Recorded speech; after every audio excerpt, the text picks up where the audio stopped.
मुली हा विचार ठेवतात, की मी पण कमवते आणि तू तेवढा कमवतोय किंवा माझ्या इतकाच कमवतोय, तर घरातलं पण शेअरिंगमध्येच असणार काम.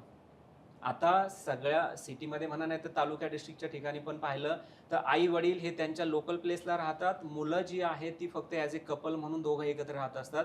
ह्यांना त्या मुलांच्या शाळांपासून तर त्याच्याबरोबर अजून ऑफिस, दोघांचं परत जेवणाचं, कदाचित घरी कामाला बाई असेल नसेल, हे सगळं सांभाळायचं असतं.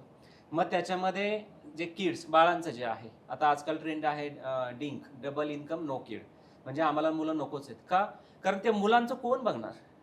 मग त्यांचं बघण्यामध्ये ह्यांच्या दोघांमध्ये इतकं वितुष्ट येतं. मॅडमने मगाशी सांगितलं, की घरच्या कामांची जबाबदारी कोण घेणार? बऱ्याचदा तर बायकांना घ्यावी लागते आणि बायका स्पष्ट सांगतात, की "मी पण तुझ्या इतकंच कमवते, मी पण कामाला जाते, मी पण तुझ्या इतकंच दिवस-रात्र त्या ठिकाणी काम करते. साहजिक आहे, मी जे करते घरी ते पण तू करायला पाहिजे."